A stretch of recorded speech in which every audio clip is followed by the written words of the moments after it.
রাজা ভট্টাচার্যের অদ্ভুত রসবোধ আর পরিবারের আচরণের খুঁটিনাটি মিলিয়ে আজ তোমাদের শোনাতে চলেছি ভোজ কয় যাহারে।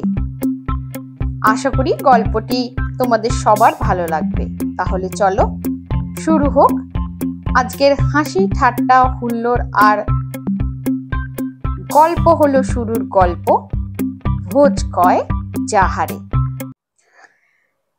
মেজ পিসেমশাই এলেই সেটা রুবাই আগেও দেখেছে, আর সত্যি বলতে কি ব্যাপারটা ওর দিব্যি লাগে। সবাই একটু পা টিপে টিপে হাঁটে, চাপা গলায় কথা বলে। ছোট কাকু অন্য দিনের মতো হো হো করে হাসে না, এমনকি ছোড়দা ঝ্যাং ঝ্যাং করে গিটার বাজিয়ে বেসুরো গলায় ফসিলসের গান গাওয়ার চেষ্টা করে না। এক কথায় বাড়িতে বেশ একটা ভদ্র গোছের থমথমে ভাব নেমে আসে। এই ব্যাপারটা রুবাইয়ের দারুণ পছন্দসই। এসব হলে তবে মনে হয় বাড়িতে একটা লোক এসেছে বটে, নইলে এমনিতে ওদের বাড়িতে সারাক্ষণই বড্ড বেশি হইচই চলে। রুবাইয়ের বাবা কখনো আস্তে কথা বলেন না, কেউ তেমন কিছু বললে রুখে উঠে বলেন চুরি করেছে নাকি যে ফিসফিস করে কথা বলতে হবে। ছোট কাকুর হাসির শব্দে ছাদে কাকচিল বসলেও উড়ে যায়। এমনকি ওর মা আর কাকিমা রান্না করতে করতে যখন গল্প করে তখন সেটাও রাস্তা থেকে শোনা যায়।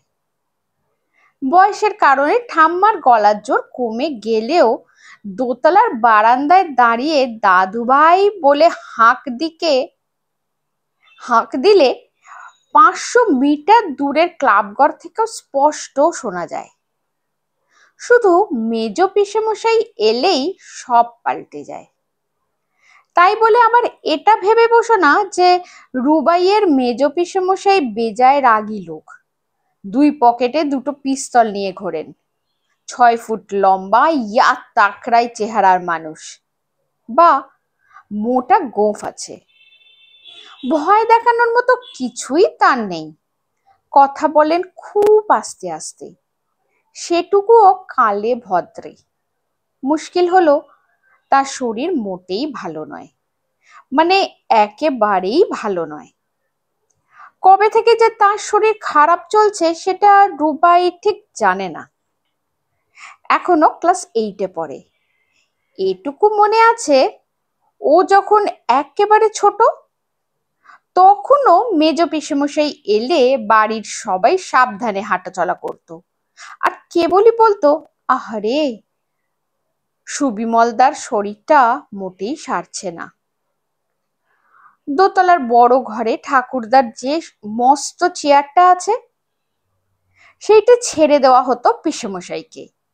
তিনি সেইখানে বসে কাহিল গলায় গল্প করতেন। গত সপ্তাহে বা গত মাসে তিনি কোন কোন ডাক্তারকে দেখিয়েছেন। সবাই খুব মন দিয়ে মাথা নেড়ে নেড়ে শুনতো আর জিজ্ঞাসা করত, এখন একটু ভালো আছেন সুবিমলদা? মুখটা আরো করুণ করে পিসেমশাই উত্তর দিতেন, আর ভালো। কাল রাতেও পরপর 2 বার হাঁচি হলো, একবার 11টা 8-এ আর একবার 11টা 32-এ। শুনে সবাই শিউরে উঠে বলতো কি সর্বনাশ। তারপর আর কি? একটা দীর্ঘ নিঃশ্বাস ফেলে বলতেন পিসেমশাই, অত রাতে তো আর ডাক্তার পাবো না, তাই বাধ্য হয়ে ছুটলাম হাসপাতালে। ভর্তি হতে হলো না অবশ্য, ওষুধ দিয়ে ছেড়ে দিল। শুনে সবাই স্বস্তির নিঃশ্বাস ফেলতো আর বলা বলি করতো, এই যাত্রায় খুব বেঁচে গেলেন সুবিমলদা। এসব রুবাই দেখে আসছে জন্মস্তক। অবশেষে ওর চোখ খুলে গেল 8-এর ফাইনাল পরীক্ষার রেজাল্ট বেরোনোর দিন। কি করে কে জানে বরাবর 3rd হওয়া রুবাই এবার একেবারে ফার্স্ট হয়ে গেল। বাড়িতে একেবারে হইচই পড়ে গেল। সেই দুপুর বেলাতেই ছোট কাকু দৌড়লো পাঁঠার মাংস নিয়ে আসতে। কাকিমা বলল, আজ কিন্তু মাংসটা আমিই রাঁধবো। ঠাকুমা দোক্তার গন্ধ ভরা একটা চুমু খেয়ে বলল, এই না হলে ওনার নাতি। মা ছল ছল চোখে তাকিয়ে বাবাকে ফোন করতে ছুটল। ছোড়দা শুধু সন্দেহের চোখে ওর দিকে তাকিয়ে জিজ্ঞেস করেছিল, যার থেকে টুকেছিলি সে ঠিকঠাকই লিখেছিল তার মানে বল। ফার্স্ট হওয়ার আনন্দে রুবাই এসব ছেঁদো কথায় পাত্তা দিল না। সব মিলিয়ে বাড়ি যখন আনন্দে একেবারে গম গম করছে, ঠিক সেই সময় নিচে থেকে শোনা গেল কলিং বেলের শব্দ। আর তারপরেই সেই পরিচিত দৃশ্য, এক হাতে সিঁড়ির রেলিং আর অন্য হাতে মেজ পিসির হাত ধরে খুব ধীরে পায়ে সিঁড়ি বেয়ে উঠে আসছেন মেজ পিসে মশাই। যেন মন্ত্র বলে বদলে গেল বাড়িটার চেহারা। মা প্রায় ছুটে গিয়ে পিসে মশাইয়ের হাত ধরে নিয়ে বসিয়ে দিল সেই চেয়ারে। চেঁচামেচি থেমে গেল, সবাই ফিস ফিস করে কথা বলতে লাগলো। ছোট কাকুর আনা পাঁঠার মাংস তুলে রাখা হলো ফ্রিজে। সবাই গোল হয়ে ঘিরে দাঁড়িয়ে জিজ্ঞাসা করতে লাগলো, এখন কেমন আছেন সুবিমল দা? ওই আছি এই পর্যন্ত, ক্লান্ত ভঙ্গিতে বললেন মেজ পিসেমশাই। পরশুদিন বাজারে যাচ্ছি, হঠাৎ মাঝ রাস্তায় মাথাটা এমন ঘুরে গেল যে সেদিন রুবাই পাকাপাকি ভাবে বুঝে ফেললো, বাড়িতে যদি সত্যি গুরুত্ব পেতে হয় তাহলে ফার্স্ট হওয়ার চাইতেও জরুরি ব্যাপার হলো শরীর ভালো না থাকা। উত্তেজনায় অনেক রাত পর্যন্ত ঘুম এলো না তার। ভোরের দিকে যখন ঘুমিয়ে পড়ল, ততক্ষণে ও ঠিক করে ফেলেছে ওর ভবিষ্যৎ পরিকল্পনা।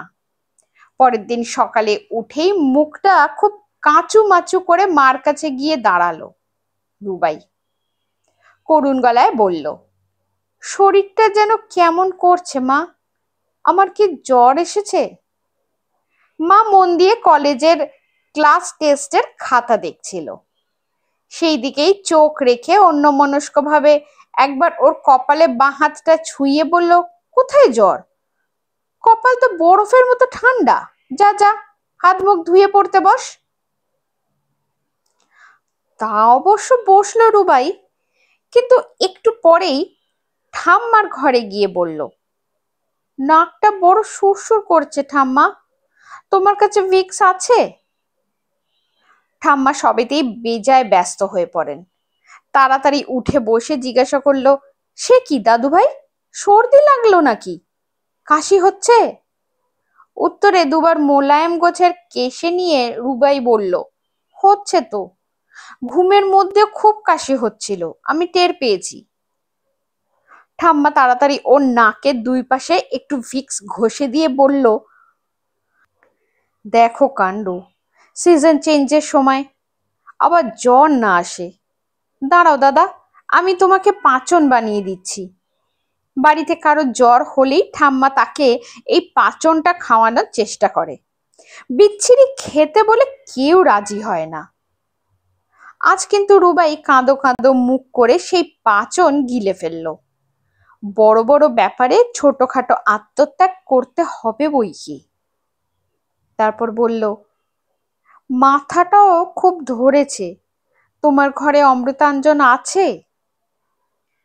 দিন কয়েকের মধ্যেই মোদ্দা ব্যাপারটা বুঝে ফেললো রুবাই।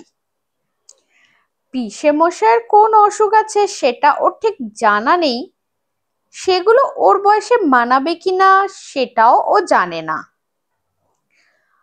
তবে ছোটদের জন্য কিছু অদৃশ্য অসুখ আছে বই কি, যেমন ধরো পেটে ব্যথা, হাত ঝিনঝিন করছে, মাথাটা ধরেছে, বড্ড জ্বর জ্বর লাগছে।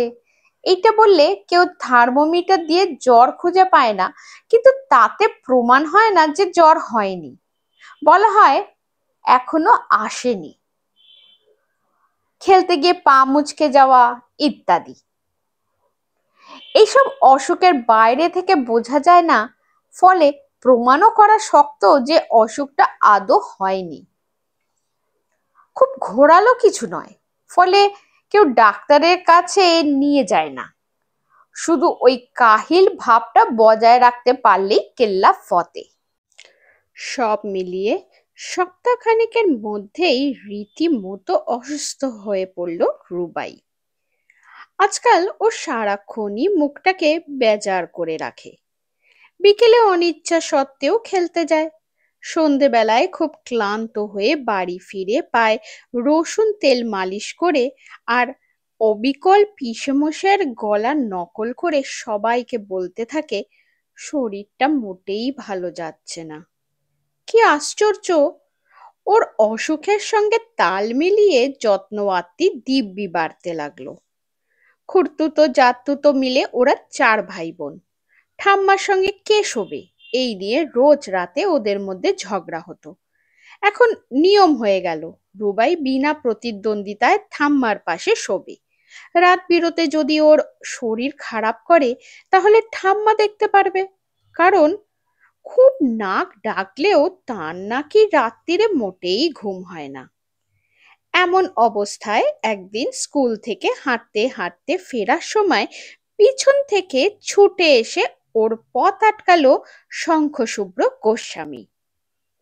ক্লাস 1 থেকে একই সেকশনে পড়ে আসছে ওরা। 9-এ উঠেও সেই বন্ধুত্বে ফাটল ধরেনি। একটা জরুরি কথা বলার ছিল তোকে, একদম ভুলে গিয়েছিলাম, দাঁড়া 1 মিনিট, হাঁপাতে হাঁপাতে বলল শঙ্খ। তারপর ব্যাগের ভেতর থেকে হাত বের করে আনলো একটা লম্বা চওড়া খাম। উপরে বড় বড় করে লেখা আছে ওর নাম, ঋতব্রত রায়। আগামী রবিবার রাতে দিদির বিয়ের রিসেপশন, বুঝলি? বাড়ির ছাদেই প্যান্ডেল করে খাওয়া দাওয়া হবে। ক্লাসের সবাইকে তো বলতে পারছি না, তাই তোকে স্কুলের বাইরে ধরবো বলে ঠিক করে রেখেছিলাম। চলে আসবি সন্ধেবেলায়। সেদিন কোনো কাজ নেই তো তোর? অশোকের কথাটা বেমালুম ভুলে গিয়ে এক গাল হাসলো রুবাই। না না, রবিবার আবার কাজ কি? কটায় যাবো রে? চলে আয় না 7টা নাগাদ। অসুবিধা হলে নিচে এসে আমাকে একটা ফোন করিস, বলে আবার দৌড়তে দৌড়তে চলে গেল শঙ্খ। বোধহয় অনলদের ধরবে বলেই। ওদের বাড়িটা কাছেই, বেশ কয়েকবার গিয়েছে রুবাই। শঙ্খ দিদি ওদের চাইতে অনেকটা বড় আর বেজায় গম্ভীর। রুবাইয়ের সঙ্গে কখনো একটা কথাও বলেনি। তাতে অবশ্য তার বিয়েতে খাওয়া আটকাচ্ছে না। অনেকদিন কোনো নেমন্তন্ন পায়নি রুবাই।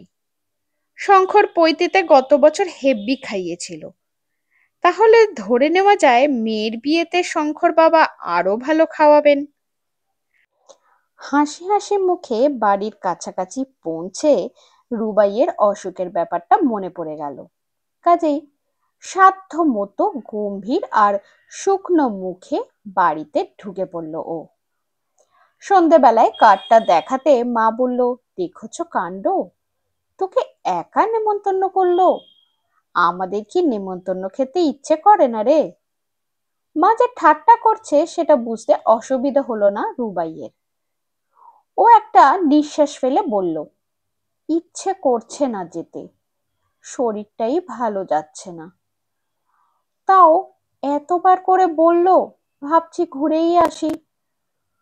মা কয়েক সেকেন্ড চোখ বড় বড় করে ওর দিকে তাকিয়ে থেকে বলল, ভাবছি তোকে একবার ভালো করে চেক আপ করাবো। টানা 10-12টা ইঞ্জেকশন নিলে শরীরটা নিশ্চয় খানিকটা সেরে উঠবে, কি বলিস? এটা সত্যি যে ছেলেবেলায় ইঞ্জেকশন নেওয়ার ব্যাপারে সাংঘাতিক ভয় ছিল রুবাইয়ের। একবার রাস্তায় একটা বেড়াল ওকে আঁচড়ে দেওয়ায় ইঞ্জেকশন নিতে হয়েছিল। তার আগে এবং পরে 8 ঘন্টা করে মোট 1 ঘন্টা ও পরিত্রাহী চিৎকার করে কেঁদেছিল। শেষে দুই হাতে দুটো কিং সাইজ জল ভরা ধরিয়ে দিয়ে সেই কান্না থামাতে হয়েছিল। তবে এখনো বড় হয়ে গিয়েছে, ইনজেকশনের ভয় দেখানোর পক্ষে ক্লাস 9 খুবই বেশি। কাজেই ও বুঝে ফেললো মা ওকে চাপে রাখার চেষ্টা করছে। উত্তর না দিয়ে আরো লম্বা একটা নিঃশ্বাস ফেলে ও আস্তে আস্তে ঠাম্মার ঘরের দিকে রওনা দিল। রবিবার দুপুরে 8 ঘন্টা ধরে স্নান করলো রুবাই। খুব করে শ্যাম্পু করলো, এমনকি যেটুকু গোঁফ উঠেছে সেটাকেও মন দিয়ে ঘষে টষে চকচকে করে ফেললো। পছন্দসই না হওয়ায় 3 বার জামা চেঞ্জ করে অবশেষে যখন ও শঙ্খদের বাড়ির নিচে গিয়ে পৌঁছালো তখন বাজে 7:30। সিঁড়ি দিয়ে উঠতে উঠতেই রুবাই বুঝতে পারলো আজ ওর কপালটা ভালো, বিরিয়ানি হয়েছে বিয়ে বাড়িতে।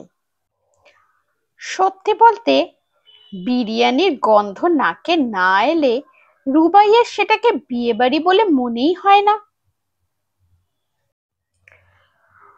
কোথায় পো পো করে সানাই বাজছে, কোথাও খেঁচো খেঁচো করে ডিজে চলছে, কোথায় বর কনে মিলে যাচ্ছে তাই ন্যাকা ন্যাকা সব পোজে ফটো তুলেই চলেছে।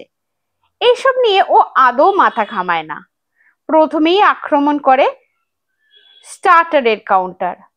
8 ঘন্টা সেখানে কাটিয়ে কাবাবে অন্তত হাফ সেঞ্চুরি করে ব্যাট না তুলেই ও চলে যায় খাওয়ার জায়গায়।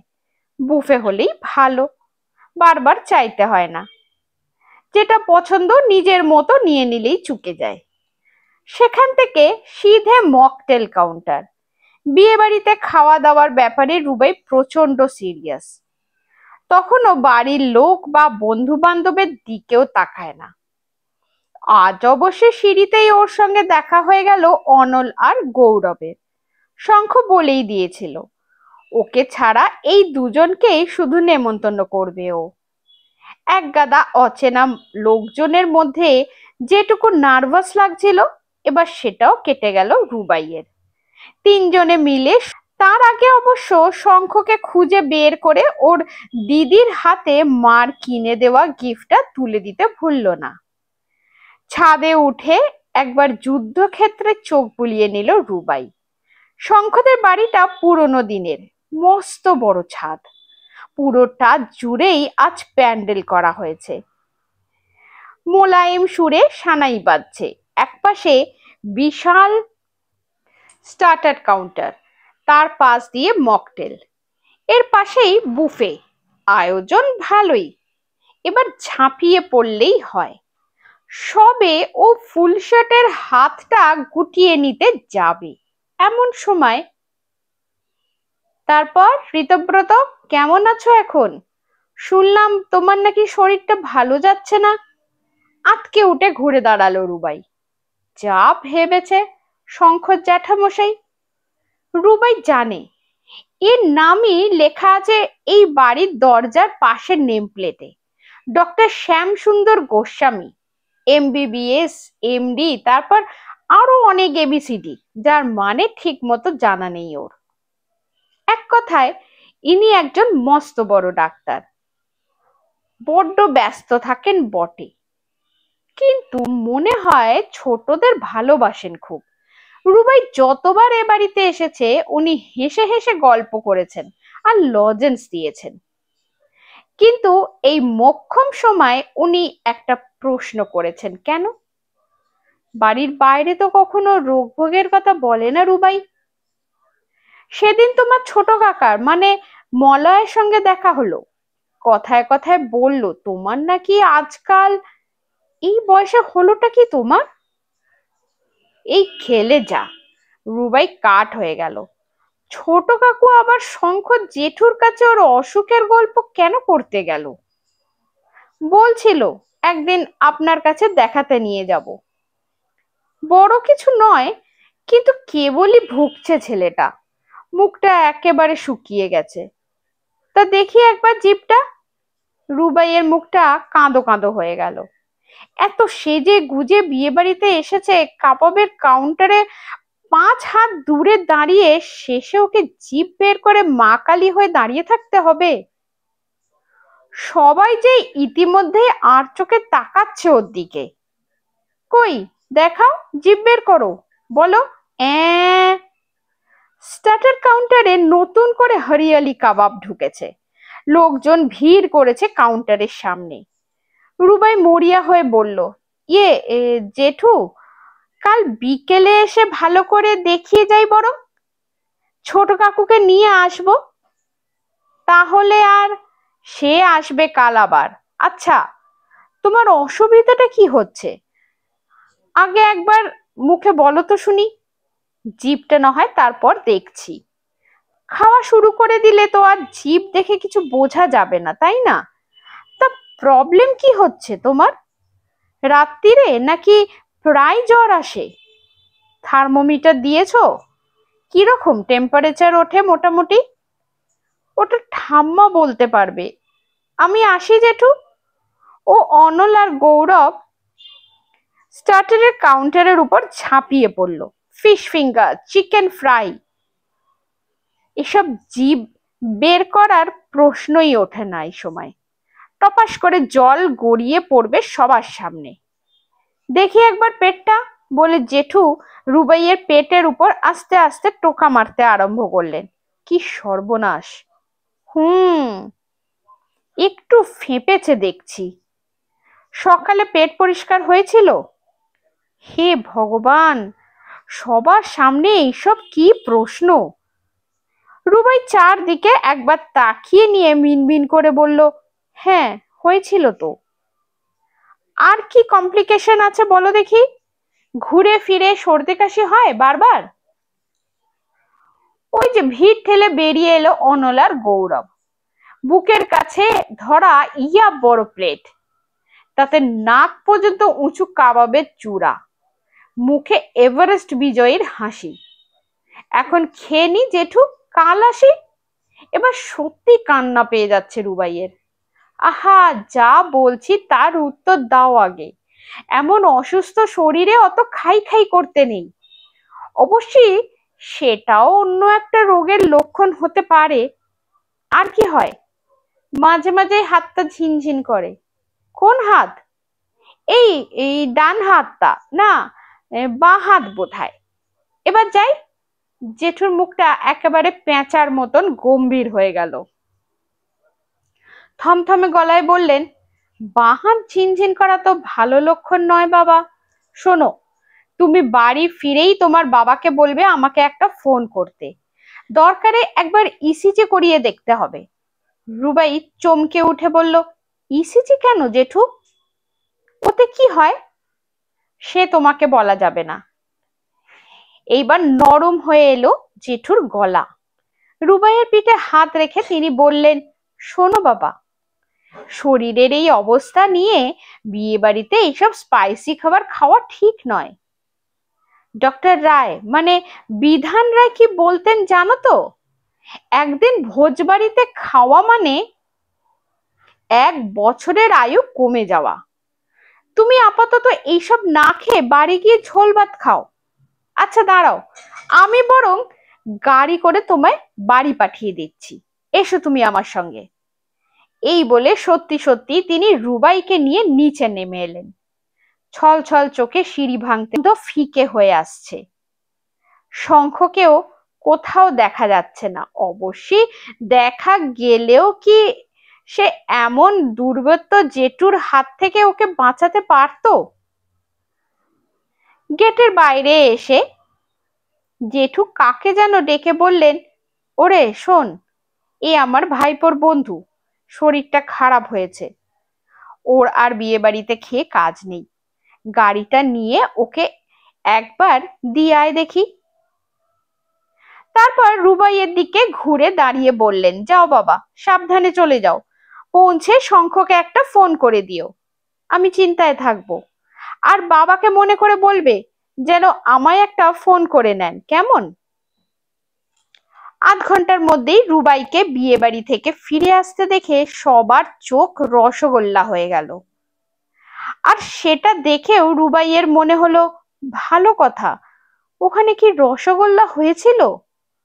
ও যে সেটা খেতেও বড় ভালোবাসে। সবাই মিলে যখন জিজ্ঞাসা করতে লাগলো তখন রুবাই শুধু কাঁদো কাঁদো গলায় বলল, বড্ড স্পাইসি খাবার, দেখে কেমন গা গুলিয়ে উঠলো, তাই গিফট দিয়ে চলে এলাম বলে সোজা ঠাকুমার ঘরে ঢুকে শুয়ে পড়ল। তার 2 ঘন্টা পরে সবার সঙ্গে খেতে বসলো রুবাই।